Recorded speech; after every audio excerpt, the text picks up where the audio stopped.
Needless to remind you of some technical, not issues, but technical, let's say, requirements, technical instructions. Please, it's preferable to turn off your mics.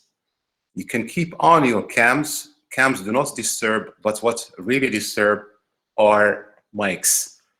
Of course, if you want to intervene, if you want to participate with a comment or a question, whatever, you can raise your hand.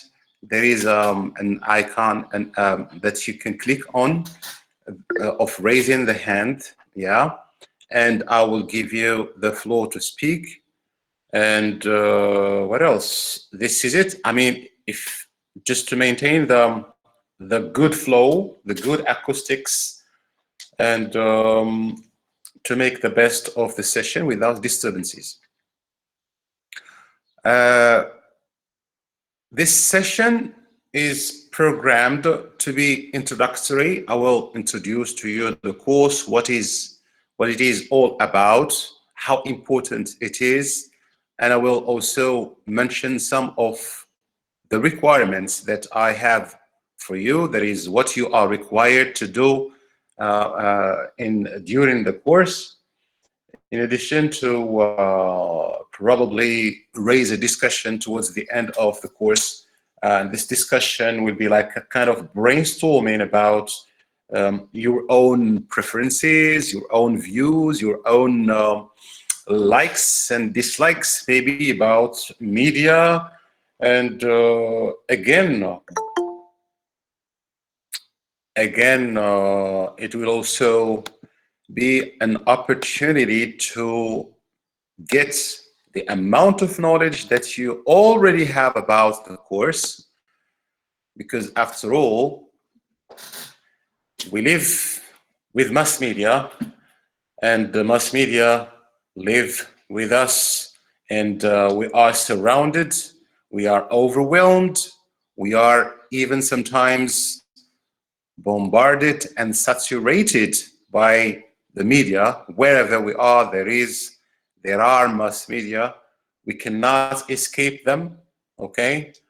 And they live with us. And this in itself, this question of overwhelming surrounding of mass media to us, of course, it must have certain effects on us, on our views of the world, on our perceptions about ourselves, about others, and also on our, let's say, perception of reality, how we see things. Because after all, what is reality if it is not what we see with our own eyes and hear with our own ears?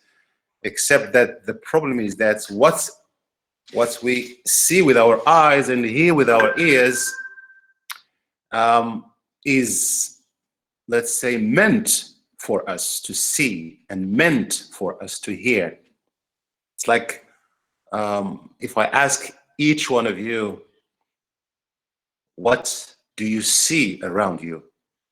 Because after all, if I ask you what is real, what is true about reality, it is what we see, what we hear, what we touch, what we interact about, what we talk about. And if we consider these things, these senses, these means of perception that we have, seeing, hearing, touching, sometimes even smelling and tasting, what do we hear? What do we see? What do we smell? What do we touch around us?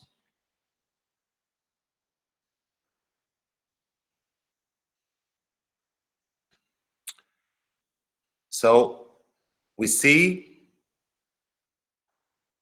do we see like events? Do we live events, let's say, as they are like spontaneously, naturally happening, or as they are meant to be, as they are intended to be, as they are, let's say, if you want, programmed and planned and premeditated to be?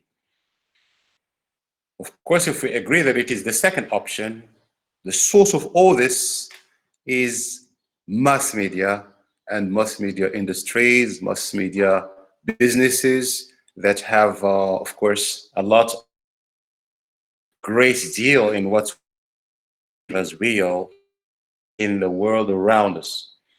So as I said, later on, I will raise some questions and I will hear your opinions and your views about, these questions.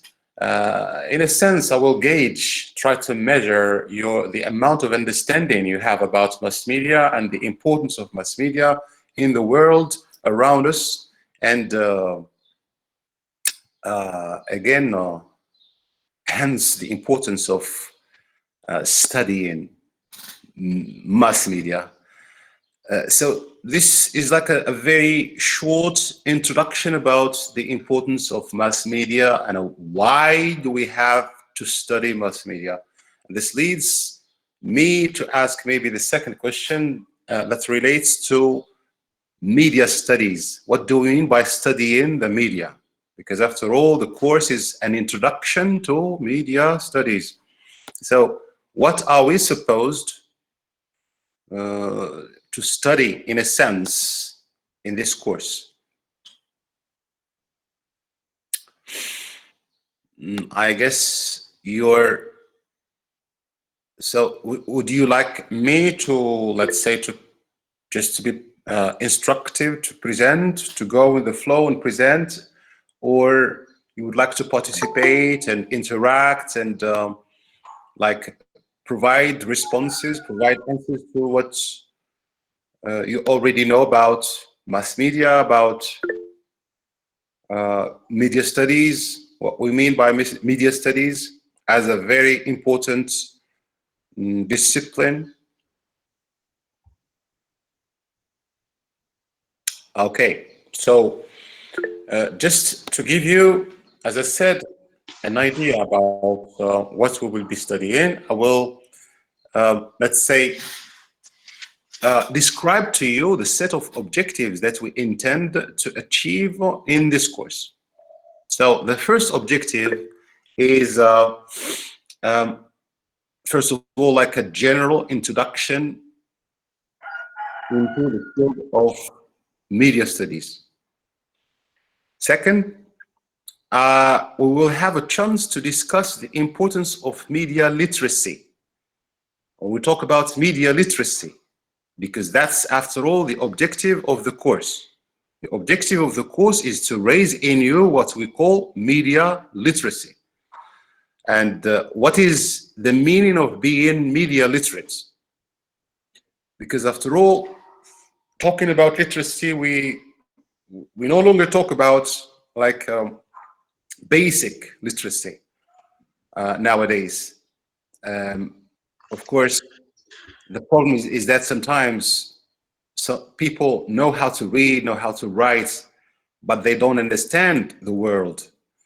The basic literacies that are necessary nowadays for modern and postmodern students are the ability to read reality, the ability to understand reality not as it is. Of course, there is no one single conception, one single definition of reality, one single, let's say, angle of vision through which you see reality, but to be able to perceive, not believe. And there is a difference. There's a great deal of difference. To be able to perceive cognitively, having the necessary tools and instruments, mental equipments that you need to have in order to understand reality around you, to understand sometimes public opinion is heatedly or is very seriously in great debate about a certain issue or about a certain topic. And you always need to ask the question, why? Okay? and what's for. So this idea of media literacy is so crucial, so fundamental, and it constitutes one of the most basic, let's say, objectives and aims of this course, which is to raise in you what we call media literacy by what? By applying critical thinking, critical reading of media messages, media texts, the idea of, or let's say the necessity not to take things for granted, because there is nothing to be taken for granted. Everything is mediated. And the idea of mediation, pay attention here, when we talk about mediation, we talk about something in between the sender and the receiver. And this idea of the medium, pay attention, there is this great Canadian scholar, what's his name? Marshall McLuhan. Marshall McLuhan is, let's say, among the pioneers, the pioneers in the field of media and media studies, to talk about the gravity, to talk about the deadly seriousness, or the dead seriousness of raising questions about the power of the media in modern society and in postmodern society. His famous statement of the medium is the message. The medium is the message. He was talking about the medium as not just, like, for example, this is like a pen. It's a tool. It's an instrument that we use to write. But pay attention here. As if I change this pen, this pen is a medium. It's a means of inscription or of writing. But later on, this pen will no longer be useful. It will be replaced and substituted with something else, much more sophisticated, much more, much quicker, much, let's say, to the point, much smarter. Talking about here, keyboards, for example, and tactile technology, and so on and so forth. So pay attention here. When we change the medium, the message itself changes. So the idea of media literacy, as I said, is crucial. It will get us into, like, let's say, into the process of asking questions, right? And there are lots of questions to ask about media, right? Anything we read, anything we see as an image or as a video or as a movie or as a film or whatever we listen to, we have to ask a set of questions like, who produced that, and for what purpose, to whom, there is what are the intended audiences that are supposed to be exposed to such a product, and of course, what style, what language does it use, right? And of course, what are, or how do we read this message or this image or this film or this piece of, let's say, music sometimes, and what effects come later, right? How do what we see, what we hear affect us in our, let's say, opinions, for example, about reality, about life, in our behavior? How do they help us or make us change our behavior, our conception of things, etc. Another maybe objective of the course is to trace the historical development of mass media. That is to be able to know, like, let's say, briefly and concisely, the historical development and evolution of mass media from very ancient times to our postmodern era in which we live. And probably later on we will be able to tackle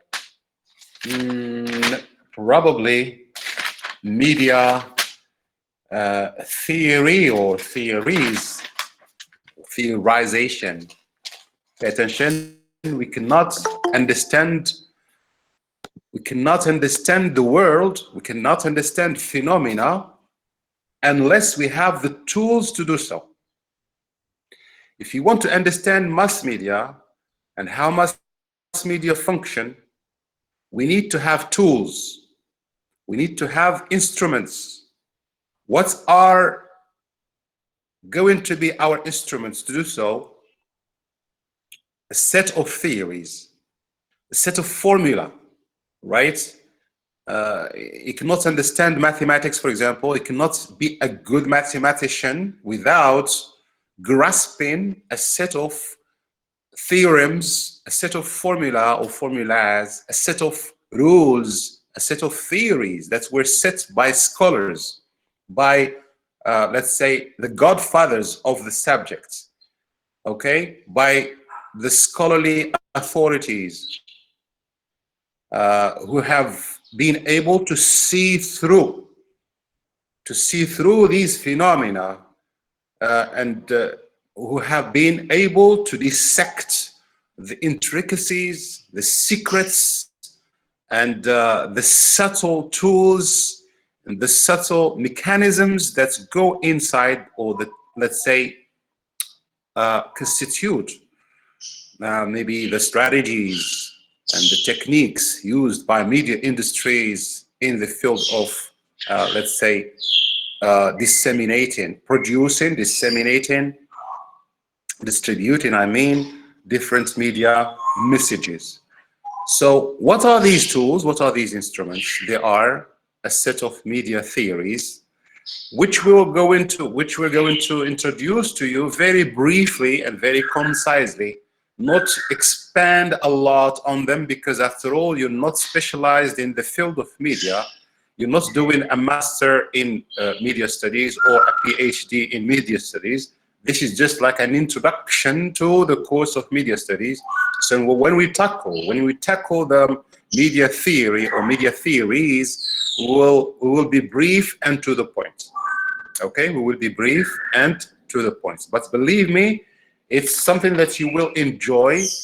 It's something that will help you understand a lot of secrets about media, about the power of media, about why do we see the world through the lenses of the media, and maybe later on how, let's say, serious is this mediatization of the world, right? Because after all, if we are to ask this question, we have to ask it now more than ever, because nowadays we are, let's say, much more surrounded and saturated and overwhelmed by all types of means of mass media, right? TVs, radios, screens, right? The screens are all around us. Computers, tablets, cell phones, you name it. We see the world through the screens. We no longer live the scenes as we used to do in the past. And this has great implications on us, how we perceive ourselves, how we perceive others, and how we perceive the world around us. So media theories will help us grasp these secrets and these intricacies of the media industries and mass media in general. And maybe another thing that we will hopefully be able to tackle is media language and media representation. Because once we understand the rules of the game through understanding some theories, some especially basic theories of mass media or theories of media studies, then we will be able to get into very serious discussions. Serious discussions, for example, about representation, media representation, how the media represent certain phenomena. For example, how the media represents race, okay?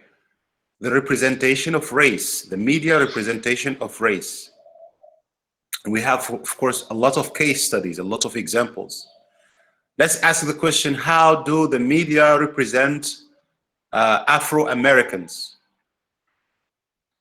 All right, Black Americans, how are they represented in Hollywood movies? All right, let's ask the question, how are Arabs, here talking about ethnicity instead of race, we're talking about ethnicity. How are Arabs represented, described? When we talk about representation, we talk about description, and it's like a mediated presentation to the world. So if anyone asks you, like, what is representation? Representation is about another presentation. It's not about how I present myself, but how you present me. But how you present me, of course, you're going to use a lot of tools, a lot of techniques and strategies based on your own intention, your own idea about me, and based on what you want to transmit to the world about me. So this whole process gets us into the field of representation. How do Hollywood movies represent Arabs, for example? Okay, how are Arabs represented in Hollywood movies? This is a very, let's say, serious question that we need to ask, and probably we will have some previous scholarship, that was done before us, and that has, if you want, has raised and called our attention and our alertness and our critical thinking about how Arabs, Muslims, for example, are depicted and described and characterized in Hollywood movies in particular, and of course in the American and Western mindset in general. This is something very, very important. Of course, you're not going to tell me that Arabs will be or are represented positively. Of course, it's the opposite. They are described as terrorists. They are described as pernicious, violent, aggressive, mentally sick people, whatever. But of course, how are we able to, first of all, to, let's say, grasp this idea, and what are we able to do in response? How let's say, equipped are we to prove them wrong? And so here we have we have to be able to go through this process of discussion and this process of debate, because after all, part of being media literate is not just to be able to understand how the media describes the world for you, and how the media describes even you.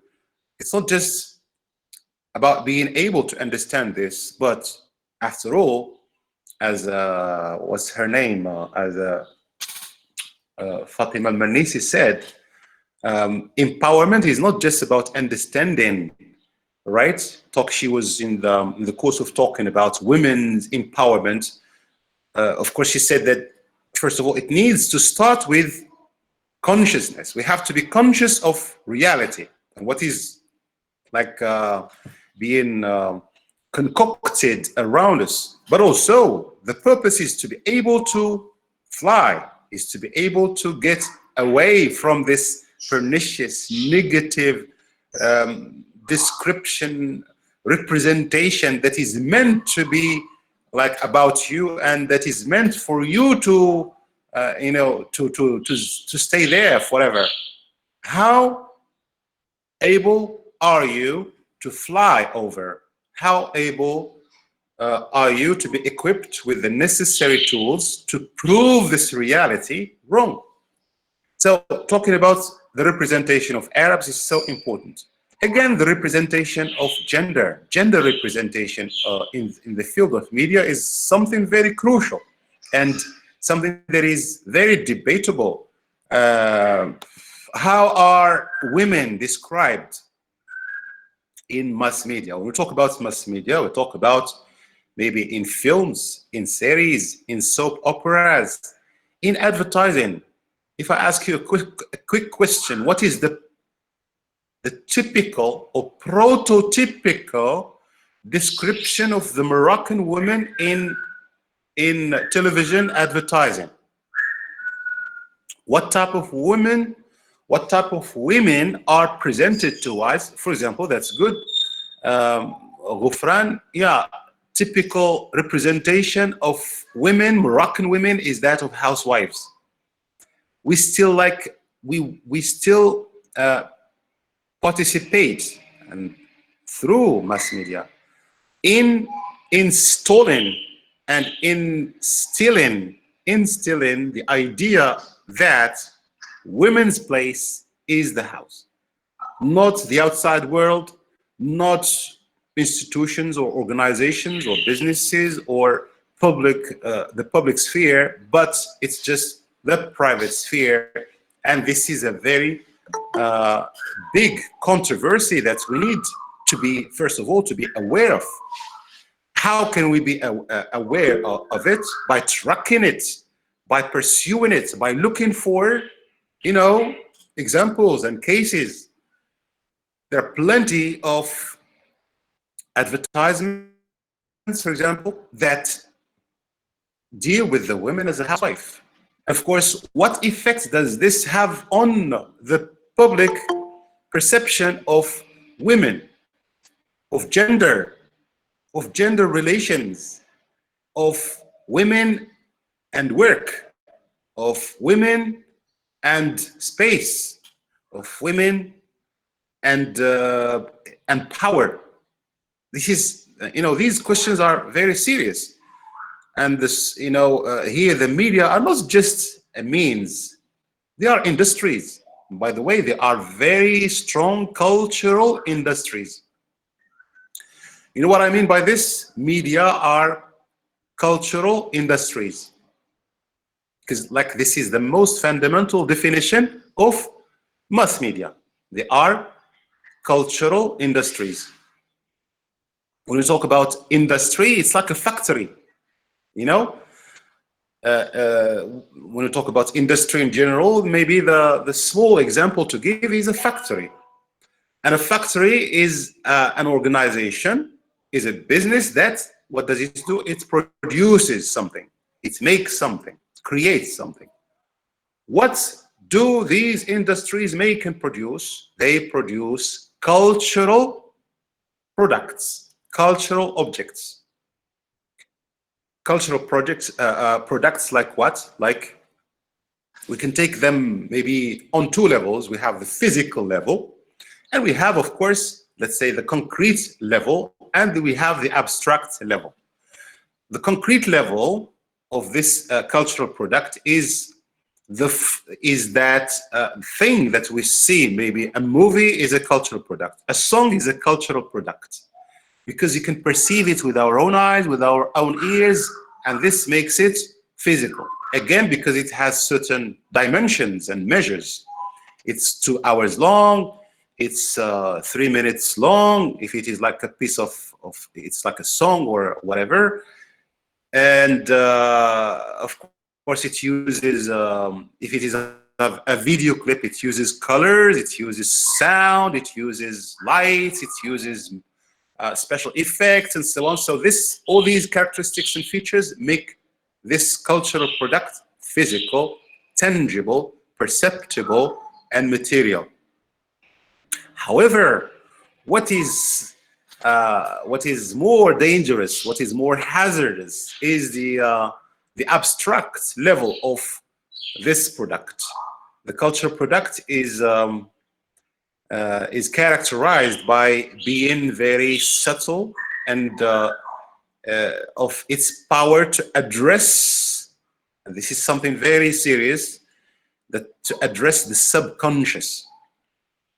If the physical aspect addresses the conscious and the psychomotor aspects of us, the abstract aspects, or the abstract, let's say, value, or the abstract dimension of this cultural product, it addresses, when I say addresses, that is, it speaks to the subconscious and the unconscious. And here where we have to be wary.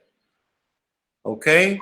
It's like, as one of you said, it's like mental injection. They kind of inject something in our minds, and this is something very serious.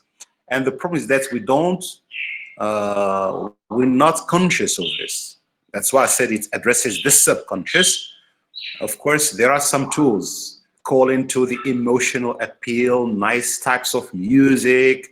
I don't know if it is a movie, choosing very cute actors and actresses that appeal to maybe to the instinct in you more than to the intellect.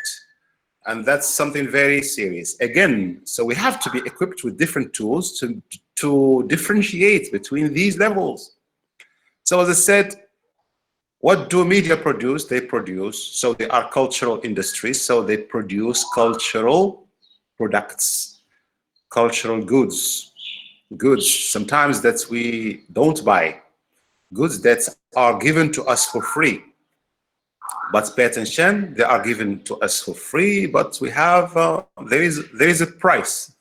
There is a price that is not tangible, that is not measurable with dirhams or with dollars, but you know, that it is appreciated and evaluated with higher standards than very trivial currencies, right? And again, this is something very important to be able to discuss. And through this course, we'll be able to, you know, to ask these questions and raise these types of discussions.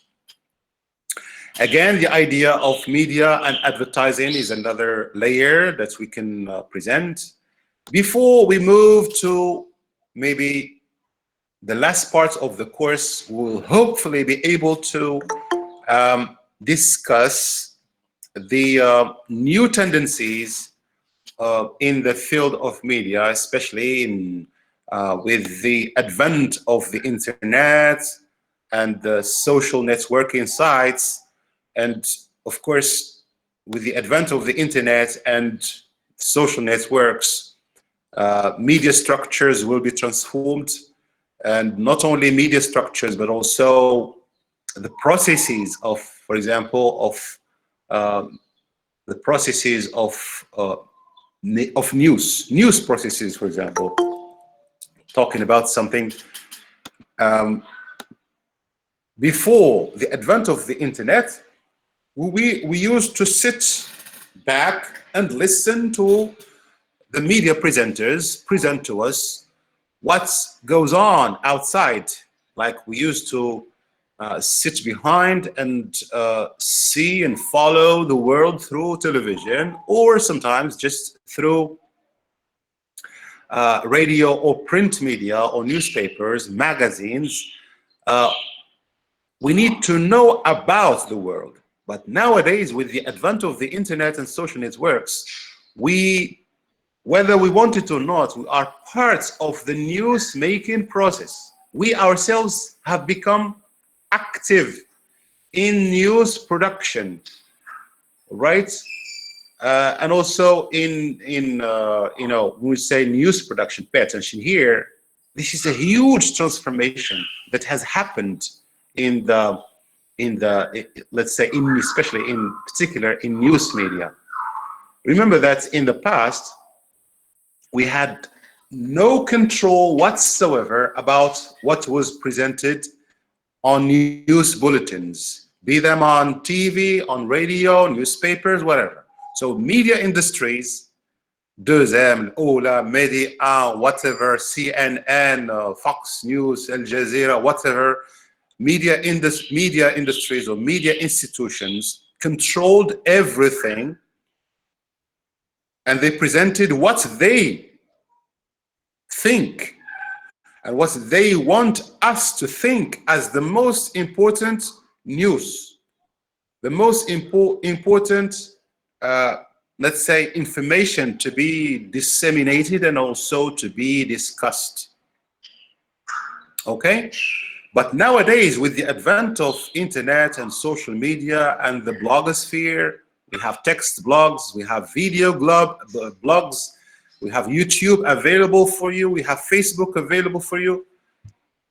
Citizens have become part of the game, right? And what is so astonishing about this is that the equation has been reversed, right? The equation was like this. We have, let's say, media industries and citizens here. But now things have transformed. We have citizens, like they are making decisions on what to present and what not to present.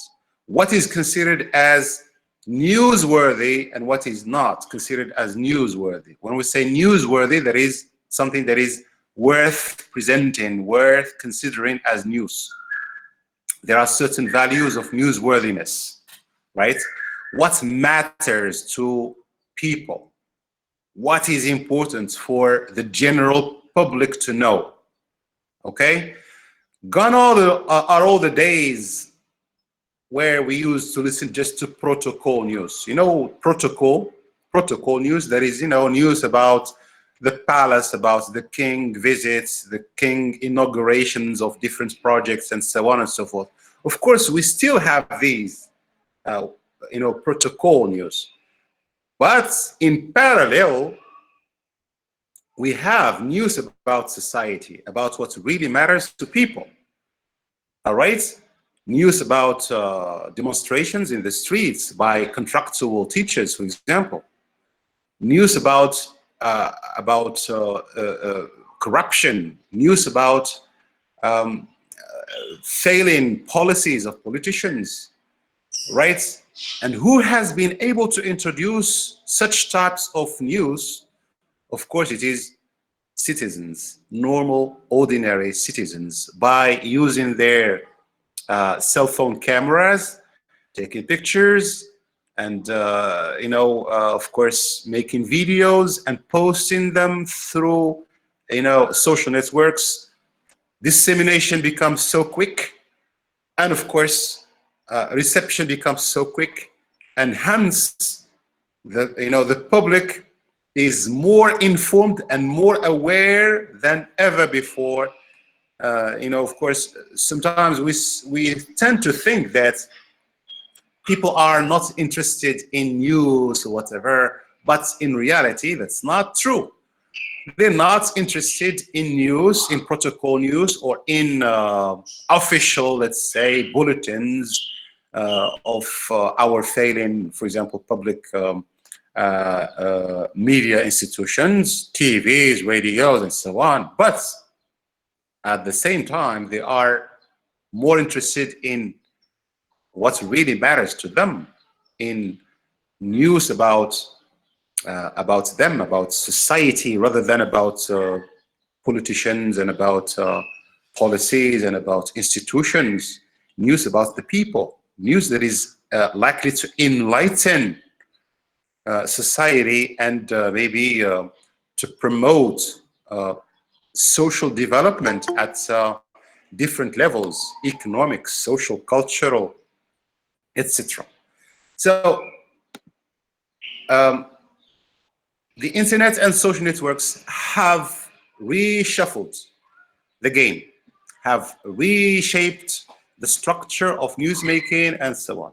At the same time, there are lots of negative tendencies, negative trends, if you want, that circulates around the, circulates in the on the internet and on social networks. There are plenty of negativity, or there is plenty of negativity in the social networking sites.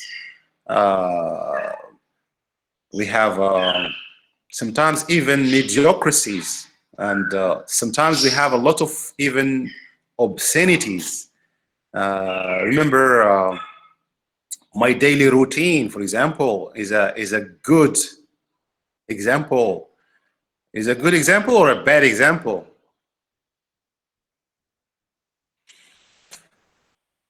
You know what I'm talking about? Bad example, sir. Yeah, bad example. In fact, it is a good example. Not because what it presents is good. I'm talking about it's a good example. That is, it is a relevant example. All right, it is a relevant example of what people can do with, let's say, with social networks in a negative way, and this is something very important for us to discuss, also to be able to discuss. And this is in brief, if you want. Is this in brief? It's not in brief. It's about 1 hour. I have presented for you, if you want, the general framework of the course, the most important layers that we will be able to, hopefully, to discuss. And I feel that you're happy about the books that I sent you. Do you want more?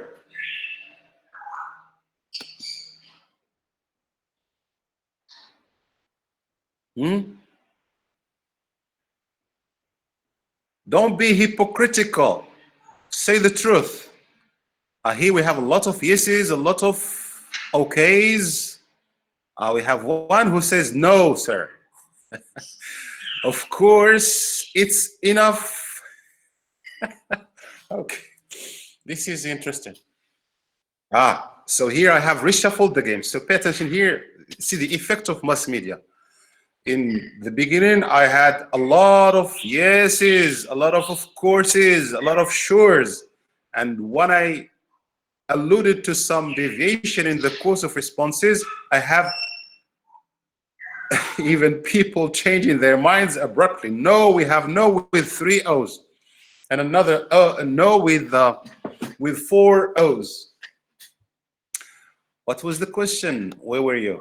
So again, I'm talking, pay attention here. Let me clarify something very important. And here we're talking about maybe, okay, let me state it differently.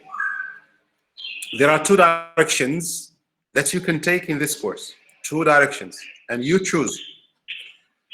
We have the first direction is that of sitting for the exam, exam-oriented direction. However, what I think is more important, is more crucial, for me at least, as let's say a moderator of this platform, is to equip you with the necessary tools to go beyond the exam, to face life. Because after all, if there is any course that you need to take into consideration and that you need to embrace with both your mind and your heart, it is this course that will help you a lot in your life. It's going to also, it may help you in your career. You may even start from now either planning a career in media, or at least an academic development there is maybe pursuing your higher studies in the field of media, it's a very appealing course. It's very interesting, as I said before, needless to repeat myself. So you just make up your mind whether you are studying just for the exam and that's all, or you are studying for academic development and for potential life and career development. So don't worry, I have formulas for both, okay?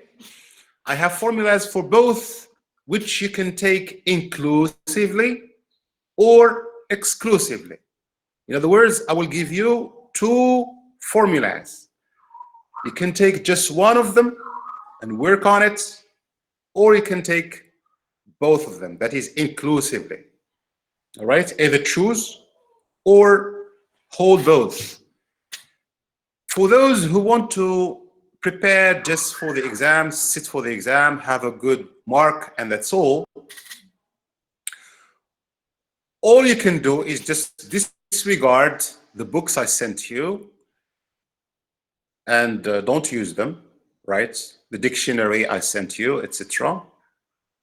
You can go to Al Hay University, to Al Hay Copy Shop.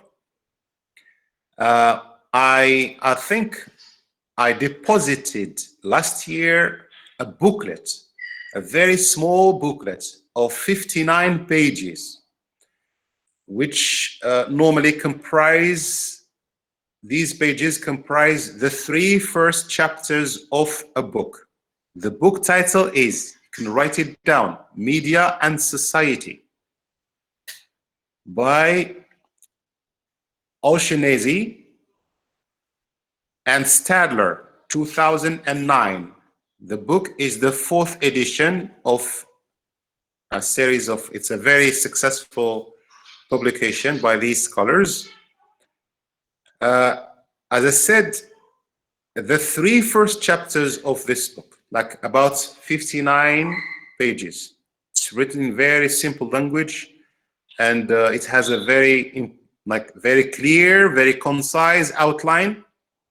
It introduces you to introductory themes and topics and questions about media and about media studies. And basically, this booklet will be enough for you to prepare for the 4 first weeks of this course. Okay? More or less, or 50% of the course is in that small booklet. Has any one of you already visited the place and taken this? Does any one of you already have this booklet?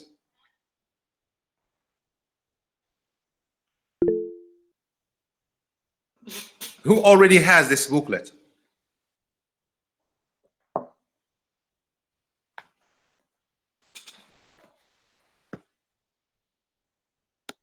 No answer, which means that no one has it.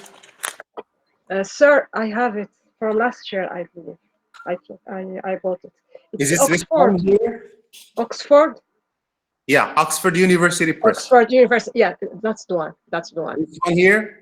Yes, that's the one. So this is the one I'm talking about. It's Media and Society, 2009, Oxford University Press. Okay. I think you have taken a good look at it so that you can keep a visual memory of it and go and fetch it. Okay. So in Al Hay Copy Shop, we'll have this for you. And if you take a look at the 3 first chapters, when I said 59 pages for this, these are like 2 pages. It's not just 1 page. 59 pages. I mean, I'm talking about the book original pages. So this is for you the first primary source. So by the way, there are primary sources and there are secondary sources. If you want to pursue just the exam-oriented direction, you can just focus on your primary sources and things will be good for you to sit for the exam and succeed it. If you are intending other things, I will equip you with secondary sources that can help you through. I mean, I have already given you or posted to you a book by Paxton, 2010, Mass Communication and Media Studies, an introduction, a very important one. Another one that is more critical, that is, the first one is oriented towards understanding mass media and media studies and so on. But the second one is further than just understanding. It's about analyzing and critical thinking about media issues, about the issue, for example, of representation, of violence, of media effects on society, media and public opinion. You'll find a lot of very, very interesting critical perspectives, and that's the title, Media and Society, Critical Perspectives by Burton, 2005. Okay? Here I'm talking about the documents, the references for you. So I repeat, the first one is the booklet that you will find at Al Hay Copy Shop. There are actually a couple of additional articles that I will send you in due time. One about representation. When we talk about representation, media representation, maybe media representation of Arabs or media representation of women. And another one towards the end of the course that will be about the internet, new trends, social networks, the pros and cons, the issues, the challenges, the opportunities that will arise in the field of, internet and social networks. So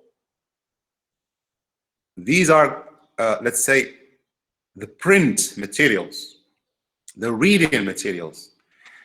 At the same time, there are visuals. There are visuals that I will assign in due time. For example, there is this very important documentary that you can find that is available on YouTube, which is Introduction to Mass Communication. It's, I think, around 27 minutes, but it is so academically, let's say, well presented, and it gives you a very clear and systematic idea about the field of mass communication, especially from a historical point of view. Not introduction to mass media, but I think it's introduction to mass communication. That's how it is titled, but I will send it to you. I will post it to you on the Facebook group, and I will, of course, include an assignment for you to carry out, not just seeing it or viewing it, but also, using it as a support to answer a set of questions, very relevant questions. And of course, there are other visual materials that I will assign in due time. Each time we reach a certain theme or a certain issue related to mass media or mass media studies or media studies, I will supply or I will send to you very brief and concise visuals, articles to help you, to guide you through. I think now you have an idea about the bibliography and the visual materials. Okay? Since I talked about the Facebook group. Why do we have a Facebook group in the first place? Since we have these platforms and we have Google Classroom, we meet, we're going to meet on a weekly basis to interact. That's right.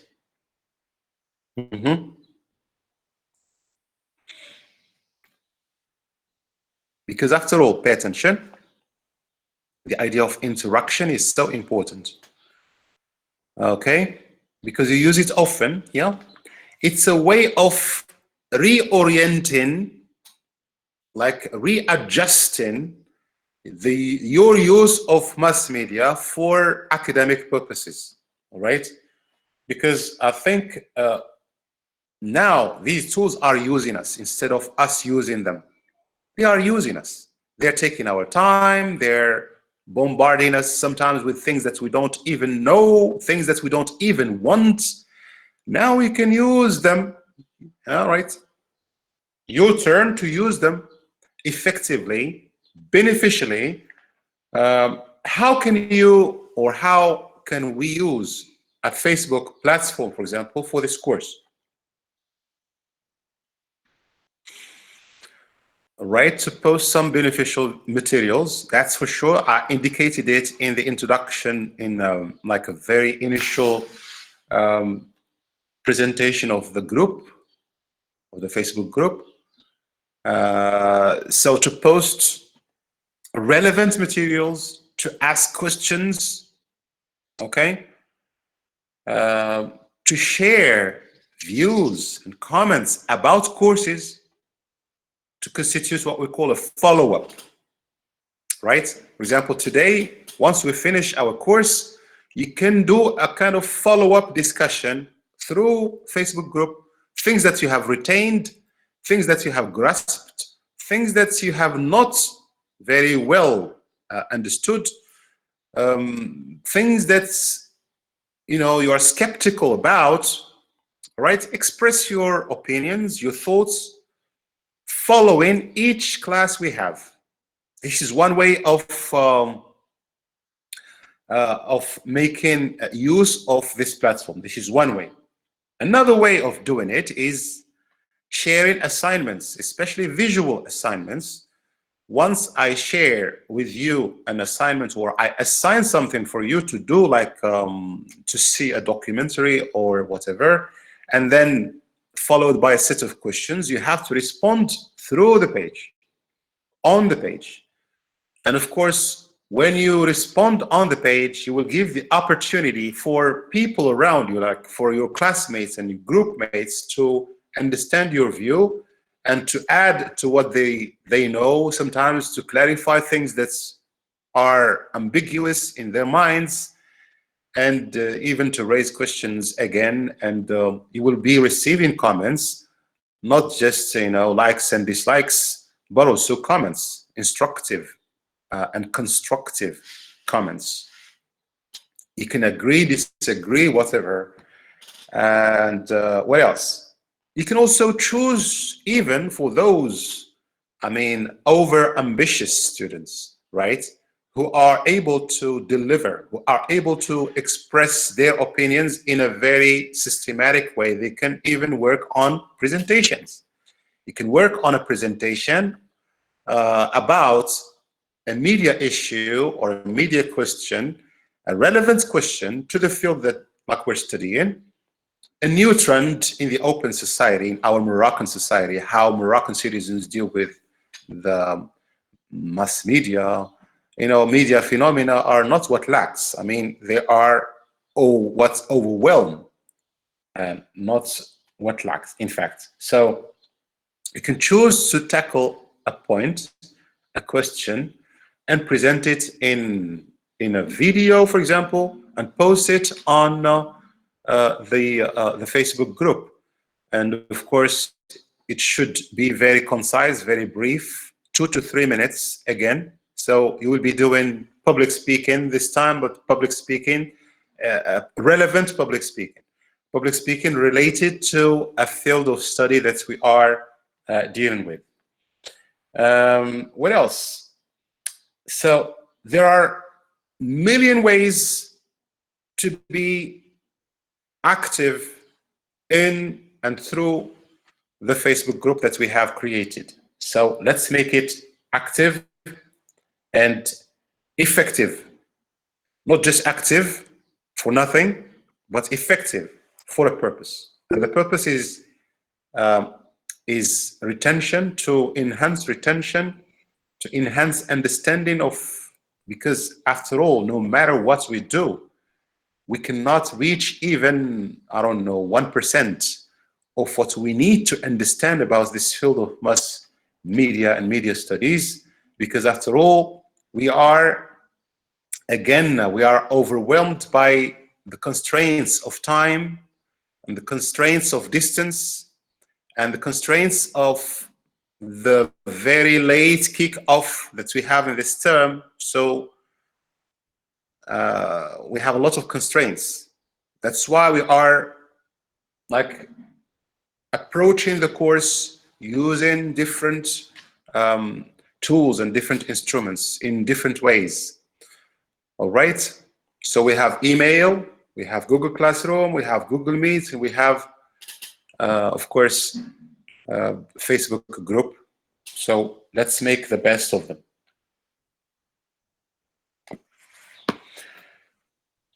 Otherwise, I guess that I have done my job. If you have any question related to this, introductory session, I'm all ears.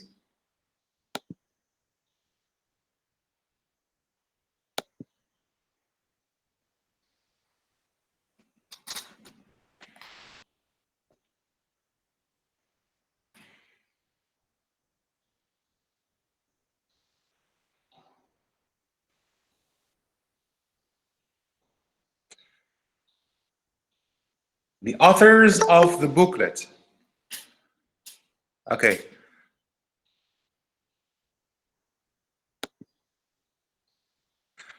The authors of the booklet. So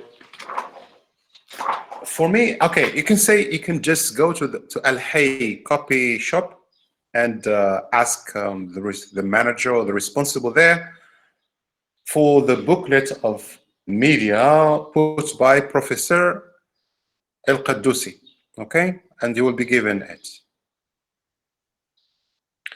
For the authors, it's by the way, it's the main author.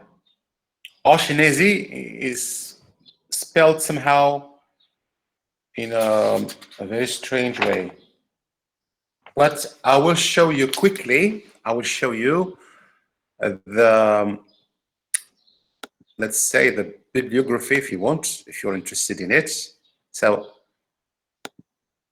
I will start or just quickly post to you or present to you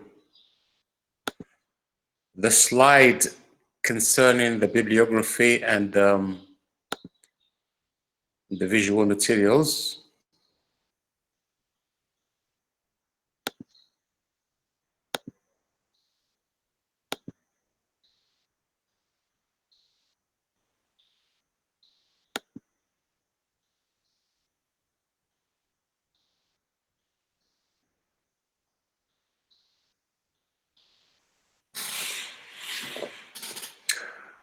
Can you see it?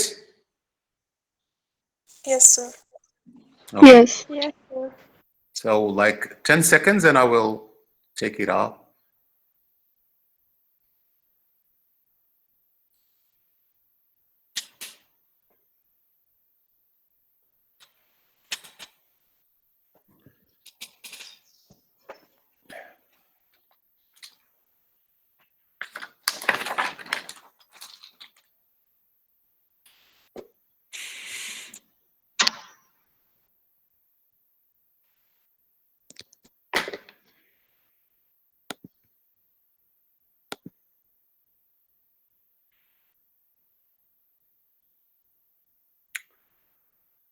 Is it okay, guys? Yes, thank you, sir. Shall we call it a day?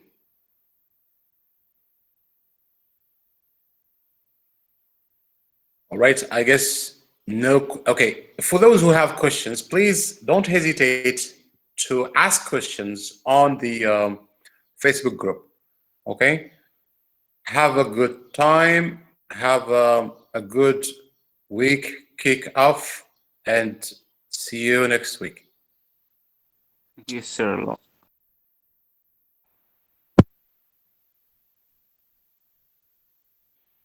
Thank you so much, sir.